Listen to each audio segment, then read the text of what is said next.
Associate sponsor UltraTech cement.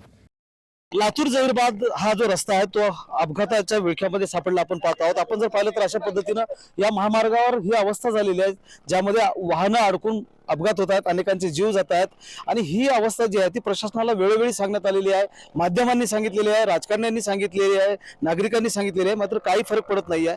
400 कोटीपेक्षा जास्त खर्च जो आहे तो या नॅशनल हायवेवर झालेला आहे। लातूर जहीराबाद हा हायवे आहे आणि ही अवस्था आहे 2 ते 3 वर्षापूर्वीच हा हायवे उभारण्यात आला, त्याचं काम झालं आणि अवस्था ही झालेली आहे। अपघात आणि अपघात, मला सांगा काय मागणी आहे तुमची, काय सुचवायचं सरकारला तुम्हाला?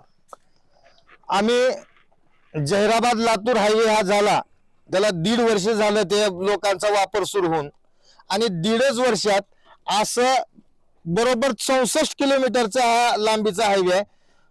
दर किलोमीटरला दर 1-2 किलोमीटरला अशा मोठ्या मोठ्या भळी आहेत, लोकांच्या गाड्या चलतीवर अडकतायत, लोक पडतायत, डोक्याला मार लागतोय, मरतायत। साधारणतः आतापर्यंत गेल्या 1.5-2 वर्षात जवळपास 150 लोक या ठिकाणी या हायवेवरल्या अपघातामध्ये या भळीमुळे आणि याच्यामध्ये हपके अनेक ठिकाणी असं वेगात चाललेली गाडी अचानक फक्त स्टिअरिंग जाऊन वाहन चालक खाली, एका गाडीत तर 4 लोक लग्नाच्या पत्रिका दिलेले, आई बहीण सगळे 4 लोक जागेवर गेले। 150 लोकांचा बळी या हायवेवर गेल्या 1.5 वर्षात गेला। अनेक वेळा आम्ही आंदोलन केलेत, बोंबलून राहिले, निवेदन दिले, रस्ता रोको झाले, सगळंच काही झालं। 50 वर्षे चालणार होते हायवे।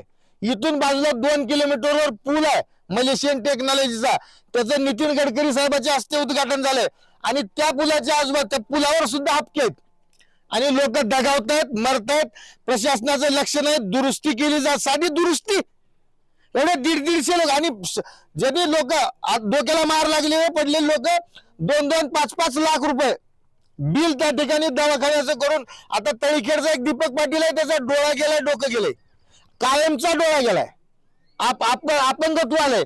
आता जयद्रथ सावंत म्हणून आहेत आमच्या शेंदचे, त्यांना 5 लाख रुपये बिल लागले दवाखान्यात आणि कायमस्वरूपी ते माणसाला अपंगत्व आलंय।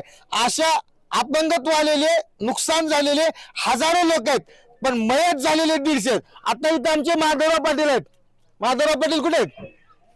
यांची पत्नी या ठिकाणी वारली आहे या हायवेवरच। आज आमच्या अंसरवाडीचे सरपंच गेले, प्रत्येक म्हणजे कित्येक लोक त्या ठिकाणी इथं बळी झालेले आहेत। हा मृत्यूचा सापळा बनलेला हायवे आणि म्हणून आम्ही परवापासनं जसं नर्मदा परिक्रमा आपल्या मेधा पाटकरनी केल्या होत्या, गोदा परिक्रमा दिग्विजय सिंगांनी केली होती, त्या पद्धतीनं आम्ही जहीराबाद लातूर हायवे परिक्रमा चालू करतोय।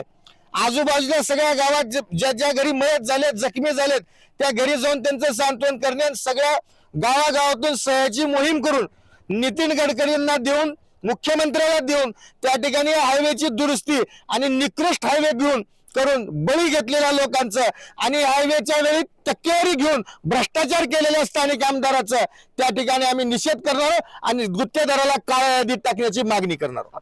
आपण जर पाहिलं तर अशा पद्धतीनं मोटरसायकलचे चाक जे आहेत ते पूर्णपणे असे हायवेच्या मधोमध फसतील अशा मोठ्या भेगा पडलेल्या आहेत। जीवघेणा हा हायवे बनलेला आहे, प्रशासन लक्ष द्यायला तयार नाही, सरकार लक्ष द्यायला तयार नाही, त्यामुळं शेकडो लोकांचे बळी जात आहेत।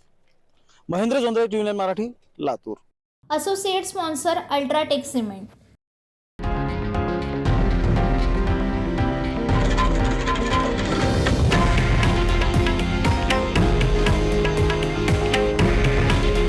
हे आहे देशातील नंबर 1 न्यूज नेटवर्क आणि आपण पाहत आहात टीव्ही 9 मराठी। काळजी तुमची, हित महाराष्ट्राचं।